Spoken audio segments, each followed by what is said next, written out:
When you first start Adobe Premiere Pro, this is what you're going to see. This is the Start screen. And there are a couple of options on here. The two that we're really interested in are the option to create a new project and the option to open an existing project. A Premiere Pro project file is a file like any other. All of your creative decisions are going to be stored in that file. We can open one of these up by double-clicking on them, but I'm going to show you from inside the Start screen first of all. I'm just going to click back into Premiere Pro, and I'm going to click on Open Project. You should be familiar with this dialog. This is in Windows, of course. This is Windows Explorer. And if we were on Mac OS, this would be a Finder dialog. It's just going to allow us to open a file. So I'm going to select this 0101, create a project, Premiere Pro project file, and I'm going to click Open. And here we are now in Premiere Pro looking at this project. There's not much going on right now. Over at the bottom right here, we've got the timeline panel. I'm just going to click a little earlier in the sequence here, where you can see we've got a number of clips all lined up, ready to make a program. And when I do that, at the top right, in this program monitor, you can see this is the program monitor. It's showing us our master sequence. We get the visuals from that series of clips. Another important panel for you to be familiar with is this one down at the bottom left. This is the project panel. And you see every panel has its name at the top left-hand corner. This is the project panel, and it's showing me the contents of the project I've just opened, 0101, Create a Project. Inside of this panel, I've got something that looks a bit like a folder. It's a bin in Premiere Pro, and in that bin, I've got some clips. If I double-click to open one of these, you can see it opens in this source monitor at the top left corner. This is for previewing the videos that you've got in your project. You can play them back and just have a look and see if you want to use them or not. And over on the right here, the program monitor is for looking at the sequence that you're building. That's the film that you're making, if you like. Okay, so that's how to open a project. I'm just going to go to the File menu, and I'm going to choose Close Project. And Premiere Pro's invited me to save changes. There aren't any really. But you'll notice up at the top here next to the project name, it's quite useful because we've got the location of the project as well. I'm on a Windows machine, so this is a C drive rather than a system drive or another kind of plugged-in drive. And I've got this little asterisk next to the name that tells me that some kind of change has happened. That change might just be that I'm looking at a different part of the project, so I'm not too concerned, and I'm going to click No.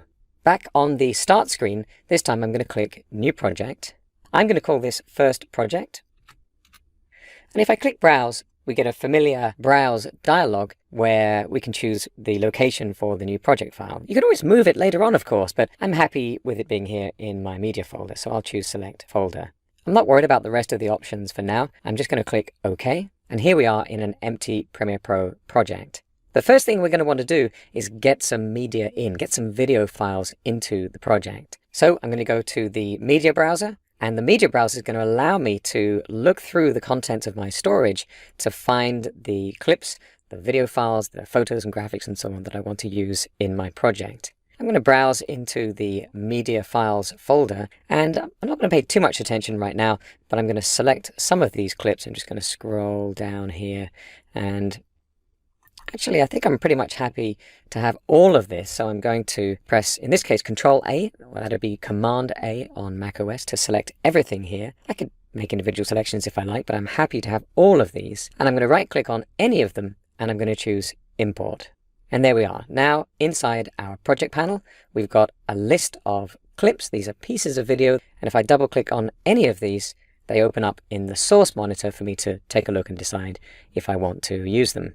So now we have a project file with some media imported, and we're ready to get started reviewing our footage and editing clips together. For now though, I'm going to go to the File menu again, and I'm going to choose Close Project. I will save the changes, and we're back to the Start screen. So that's opening an existing project, creating a new one, and importing some media ready for you to start working in Adobe Premiere Pro. It's helpful to understand the key Adobe Premiere Pro interface design elements, as this will make it easier to explore the application and learn new features. Let's begin by opening an existing project. I'm going to double-click here on this 0102 Interface Overview project file, and double-clicking it is going to open the project in Premiere Pro. The first thing I'm going to do here is make sure I'm in the editing workspace. Now, a workspace is really just a preset layout for the application. I'm going to move things around a little bit here. I've got a number of different panels that I can work with. I'm just going to shift these around in a really noticeable way so that it's easy for you to see the difference. And right at the top of the screen, I've got this word editing, which is the editing workspace. We've got a number of different workspaces for different purposes: color, work, effects, audio, and so on. Now let's say I know that this workspace is wrong.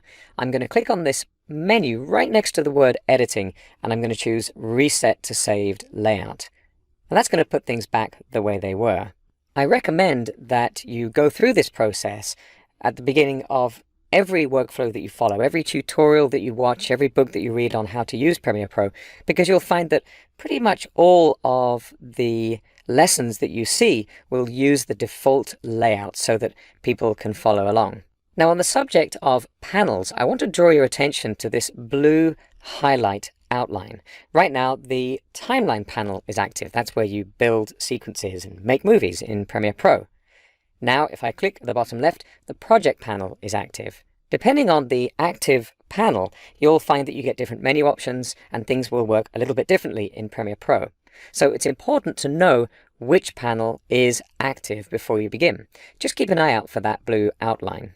Each panel has a name at the top of it. Right now, I'm in the project panel. Next to the name, you'll find a panel menu, just like the one we used a moment ago to reset our workspace. This menu is called the panel menu, and it gives you options that relate specifically to that panel. It's important to be clear about which kind of menu you're looking in. Here, I'm looking in the panel menu, but you'll notice, for example, on the timeline, there's a wrench icon for what's called a settings menu. In both cases, you're going to see options that relate specifically to the panel you're clicking on. Where you see the name of a panel, in this case the project panel, it's referred to as a tab. So here we've got the tab for the project panel. Now I'm clicking on the tab for the media browser. Again, it's good to know the name of that because if you look up tutorials, you'll find that these different name headings are referred to as tabs, and now you'll know where you're looking. We also have a right-click menu. If I right-click on one of these items in the sequence over in the timeline panel, you can see I've got a number of options that relate specifically to that clip. And you might already be able to see that selection is extremely important in Premiere Pro. I'm getting options for that clip, not the one next to it. Every panel in Adobe Premiere Pro is listed in the window menu. So if you're ever hunting for a panel, don't worry about it. Just look for it on this menu and it'll come up when you select it. Here, for example, I'm choosing the media browser, and now the media browser has come to the front. Even though it was kind of already displayed in the interface, it was hidden behind the project panel, which I'm going to go back to right now. So now I'm going to go to the File menu. I'm going to choose Close Project. And that's an overview of the key design elements in Adobe Premiere Pro. For this lesson, I'm working with Project 0103 Import Media, and you can find that project file with the media files associated with this lesson. You can just double-click to open it up.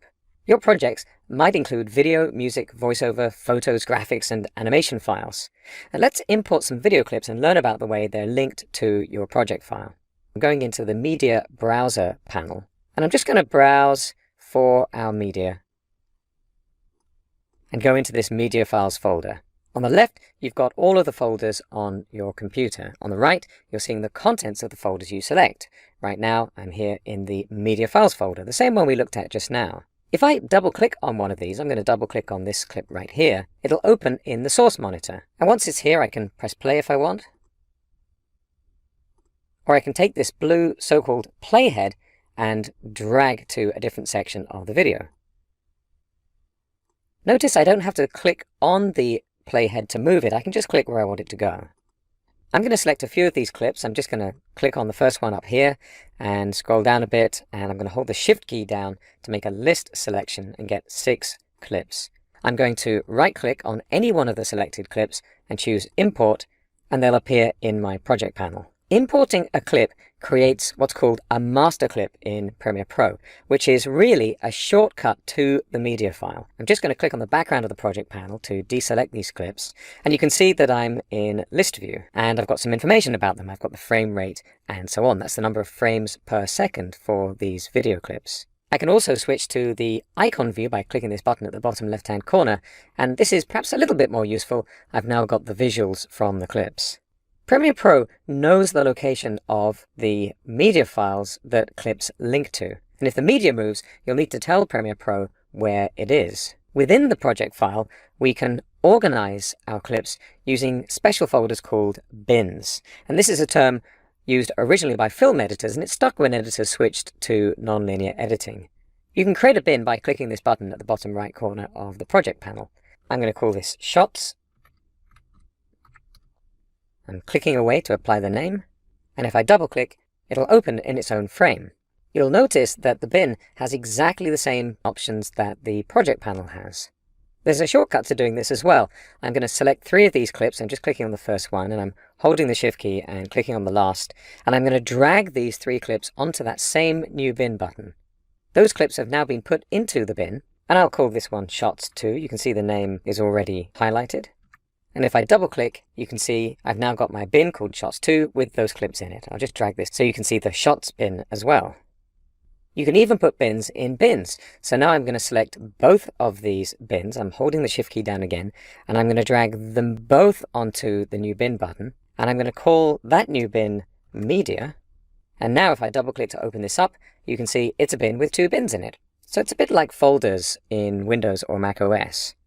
Speaking of folders, if I toggle back over to our media, and I'm going to just browse up to the main media folder, and I'm going to rename our media files folder something different. In fact, I'll just put the word different in here. That changes the location of the clips. Of course, I've renamed the folder containing them. So if I go back to Premiere Pro, right away, all of the clips get these question marks, they go offline, and you probably just saw there, Premiere Pro found the media again and relinked to it. If I double click on one of these, up it comes. I'm just going to close some of these bins because they're getting in the way in my interface. And there it is. I'm just going to go back and I'll undo. I'm pressing Control Z here on Windows, that'll be Command Z on Mac OS.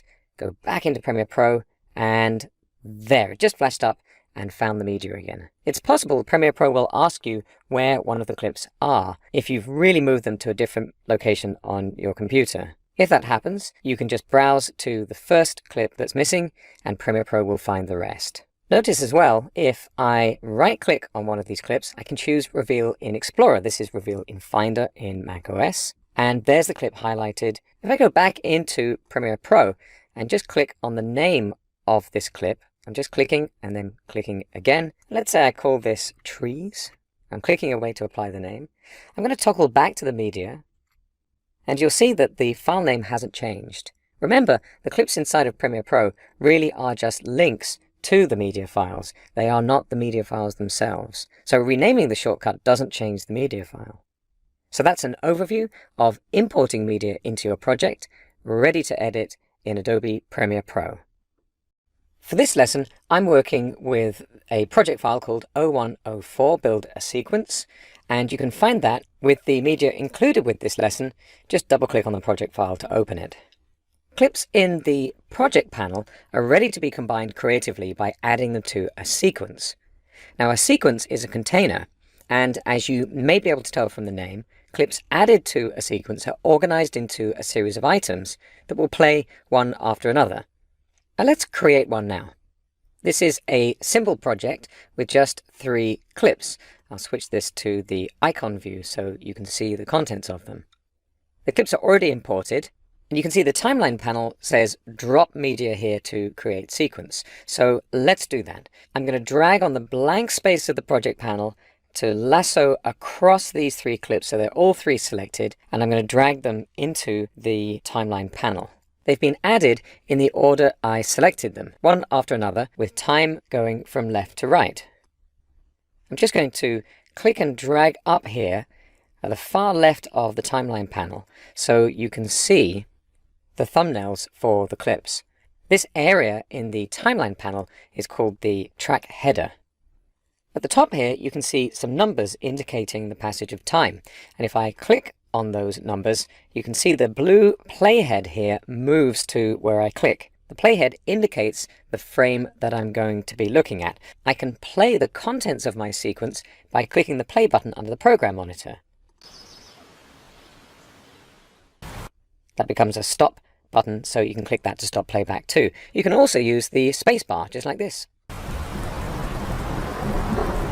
As the playhead moves across a cut, you'll see that we transition from one clip to another.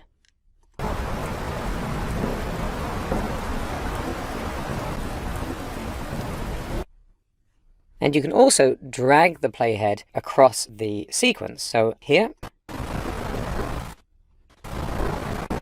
I'm moving quite quickly through the content. When this sequence was created, which happened when I dragged the clips into the timeline panel, it also appeared in the project panel. It has the same name as the first clip selected. And you'll notice that there's a little icon. I'm going to click away to deselect it. There's a different icon for sequences as you'll see on clips, just at the bottom right-hand corner of the thumbnail. If I go to the list view, you can see the icons a little bit more clearly. I'm going to click on the name for this, just once to select and once again to highlight the text, and I'm going to call it first sequence. I'll just click away to apply that. Now you can have as many sequences as you like, and professional editors sometimes combine sequences in creative ways. I want to draw your attention in the timeline panel over here on the right to these thin lines dividing sections of the timeline panel. Each of these is a track you can put clips onto. I've put clips here onto video 1, and you can see we've got V1, V2, V3, and so on. We've got A1, A2, A3 for audio. You can just about make out the waveforms for these clips as well. That's showing how loud the audio is that's associated with these particular video clips. All the audio tracks play together, but video tracks play one above the other. So if you had a title or a graphic, you would put that on an upper video track, maybe V2 or V3, to play in front of a lower track. Video and audio clips are separate in the timeline panel. But because these clips came together, when you click on the video, it selects the audio too, and vice versa. If I want to remove a clip, I can just make sure it's selected by single clicking and hit the delete key, and it's gone. I'm going to undo that with Ctrl-Z on Windows. That'll be Command-Z on Mac OS. If I want to remove this clip without leaving a gap, I can hold the Shift key while I press delete.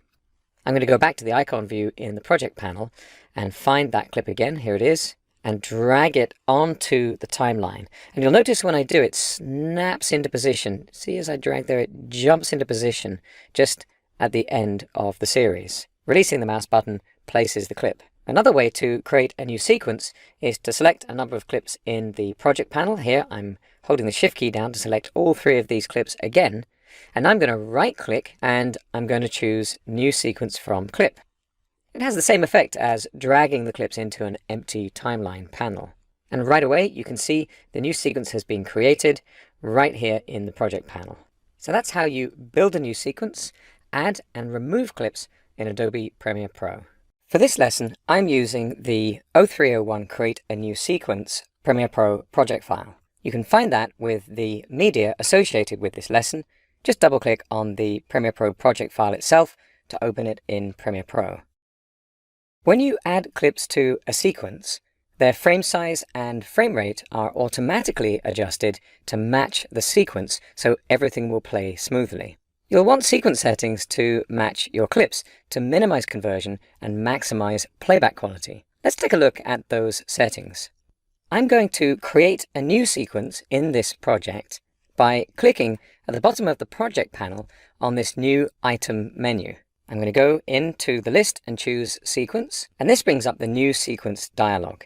The settings for sequences in Premiere Pro are based on camera formats rather than output formats. I'm going to expand the digital SLR category, and I'm going to expand 1080p, which is one of the settings that you can get in a DSLR camera, and I'm going to choose this one, DSLR 1080p 30. Choose a preset that matches your original camera material and click OK. I'm going to click on the name of the sequence that's just been created, and let's give this a name. I'll call this Travelogue.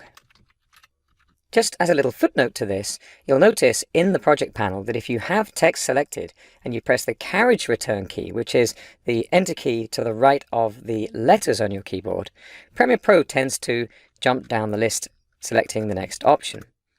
But if you have the characters selected, as I do now, and you press the Enter key on a numerical keypad, that's over on the far end of a keyboard with the full numerical keys, then it'll just apply that text. Now, creating a sequence using a sequence preset gives you the most control, but it does mean you need to know the settings. And look what happens when I take one of these clips and drag it into the sequence I've just created. I get a clip mismatch warning. This clip does not match the sequence's settings. Do you want to change the sequence to match the clip's settings? This means you can get the settings wrong safely because Premiere Pro is going to give you this option to automatically change those settings when you add a clip. So let's do that. Let's change sequence settings. That clip is now in the timeline ready for us to work on, but it's pretty short, and that's because we're zoomed out quite a long way in the timeline panel. To see this more clearly, I'm going to zoom in, and the easy way to do that is to take the ends of the navigator and move them. So I'm going to click on the end here and drag in to shorten the navigator, and as I do, you can see that we're zooming in and in and into the timeline, and now we can see that clip a little more clearly. I'm also going to click between these two track headers, between video 1 and video 2, the first and the second video tracks, and I'm going to drag up so I can see the thumbnail as well. Now that you've seen Premiere Pro automatically update the settings for a sequence based on a clip, you can easily make use of an even better shortcut. I'm going to take one of these other clips, and again, I am just single clicking here, I'm not double clicking, because if I double click, it opens in the source monitor. So back in the project panel, I'm going to drag this clip icon onto that same button menu, the new item menu. You see the little plus symbol there? It means I'm going to create a new sequence. I'm going to release the mouse, and now I have a sequence that is automatically based on that clip. I don't need to know anything about the settings. I don't really need to know much about the clip at all. The sequence has been created with just the right settings to match it. And you can see the name of the sequence matches the clip too, People Shelter from the Rain, but you can see the icon is different. That icon is for a sequence. So let's call this the rain sequence, just so it's easy to spot. And I'm pressing that Enter key at the end of my keyboard. Not only can you drag one clip onto the new item menu, you can actually drag multiple clips. I'm going to select the first item on the list here. Let's say I know that these are the shots I want. I'm going to hold the Shift key down, and I'm going to click on the last clip on the list, and I'm going to drag all 4 of these onto the new item menu. And now you can see right away, I'll just resize the track header here. There are the 4 clips. And you can see once again, the new sequence has taken the name from the first clip. I'll just call this More Rain, just so we can see it in the panel. So that's how you create a new sequence in Adobe Premiere Pro, ready to add some clips. For this lesson, I'm working with the Premiere Pro project file 0302 Add Clips to a Sequence. You can find that project file in with the media associated with this lesson. Double-click to open the project file in Premiere Pro. Once you have a sequence, you'll be ready to add some clips. Premiere Pro is a flexible editing system and allows you to work in a number of ways. Let's check it out. One way to add clips to a sequence is to drag them into the timeline panel. So here I've got a shot called Football in the Rain, and I can drag this straight over to the timeline panel and drop it. And there it is. You'll notice that I'm tending to drop clips always on the video 1 track with the associated audio on audio 1. And this is more than just a force of habit. Remember, audio tracks all play together, but video tracks play in front of each other. Anything on video 2 will appear in front of anything on video 1. And let's try that. I'm going to take another clip and drag that up onto video 2. And you'll notice when I do that Premiere Pro automatically puts the audio for this clip on audio 2 as well. So when I release the mouse, we've now got video and audio.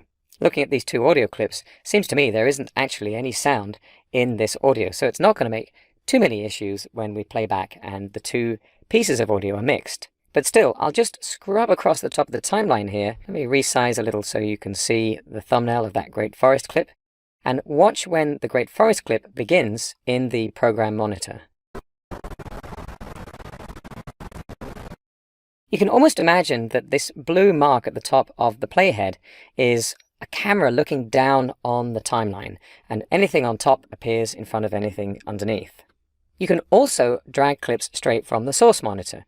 So here I'm clicking in the middle of the picture and I'm dragging down to the timeline, and I'll just put this right there, I think, on video 1 and audio 1. Remember that if you have added in and out marks, as I have here in this clip, at the beginning and end, you see we've just lost the ends of the clip, then they're always going to be honored. It doesn't matter if you're bringing the clip from the project panel down here or up in the source monitor. If you've added in and out marks, you'll just get that partial selection in your sequence. At the bottom of the source monitor, there are two icons, drag video only and drag audio only. And as you can guess, if I drag into the timeline using this icon, I'm only going to get the video part of the clip.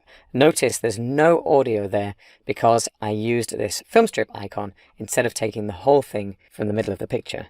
So that's some fairly intuitive ways that you can add clips to a sequence in Adobe Premiere Pro.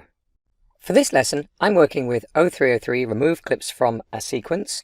That's a project file you can find with the media associated with this lesson. Just double-click on the project file to open it. A large part of video editing is not adding content, but removing it. You'll often find you have clips in a sequence you would like to remove. Let's look at some approaches to this.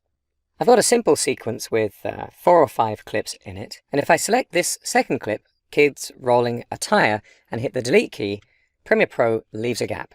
And that might be what I want to do because I've decided I don't want that shot, but I do want to put something else in there and I don't want to move anything around. I'll just fill in the gap later on. I'm just going to undo that by pressing Ctrl Z, that's Command Z on macOS.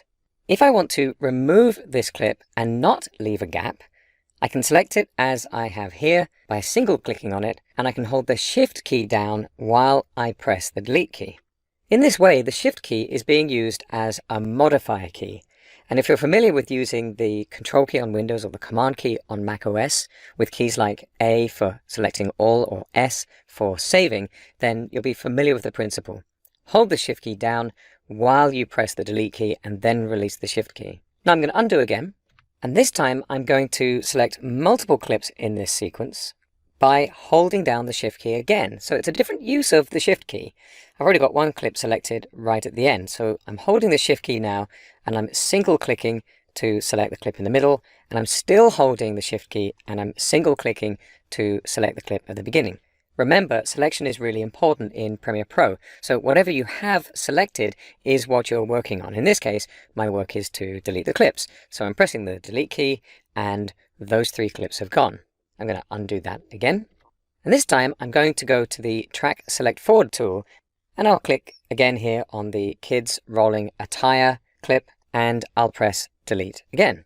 Now I've got a bit of a problem because the Track Select Forward tool actually selects everything on every track from this point forward. So I'm just going to undo, and this time I'm going to hold the Shift key again to change the way the Track Select Forward tool works. Now I've got a single arrow. You can just see there without the Shift key I have 2, with it I have 1. And now if I click, I'm just getting the clips on this track and I can delete them. But you'll notice that even with the Shift key held down to change the way the Track Select Forward tool works, I'm still getting the audio for these clips, and those audio clip segments are separate. However, they were recorded with the original media, they were imported into Premiere Pro as part of the same media file, and Premiere Pro knows that. So when you select one part of the clip, the other part is selected as well. And this functionality is actually controlled by a little option at the top of the timeline right here. This is the linked selection mode. If I turn this option off, and now I'm holding the Shift key again, so I'm just choosing one track at a time. Now if I click, I'm just getting the video clips from this point forward on just the video 1 track. And if I turn linked selection back on, again, with the Shift key held down, I'm getting the audio too. So now I can press the delete key, and I've removed those clips and made room for some alternatives. These are some easy ways to remove unwanted clips from your sequence in Adobe Premiere Pro. For this lesson, I'm working with the project file 0304 Move Clips in a Sequence. And you can find that project file with the media associated with this lesson. Essentially, editing is adding, removing, or moving clips in a sequence. It's common to discover your sequence would work better if you change the order the clips play in. And let's look at some ways to move clips in a sequence. I've got a very simple sequence here with 5 clips, one after another, and they have linked audio. If I take one of these clips and drag it over the top of another clip, Because I have the snapping turned on the timeline, I know that this is going to line up at the very beginning of the clip because it's jumping into position. When I release the mouse button, a gap is left behind, and the new clip has actually overwritten. It's laid on top of the original clip that was in this position. I'll just zoom in a tiny bit more so you can see the names of those clips a little better. I'm going to undo that with Control Z or Command Z on macOS. And I'm going to do the same thing again, but this time I'm going to drag over to the beginning of the clip.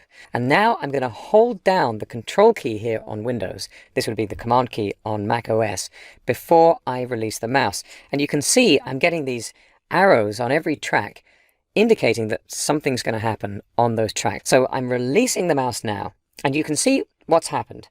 I still have a gap where the clip was before, but now the whole of the kids rolling a tire shot is intact. Premiere Pro has inserted the Temple from Above clip. And these are really the two ways in which you can work with clips in a sequence. You can overwrite, replacing the content that was there before, or you can insert, pushing everything out of the way.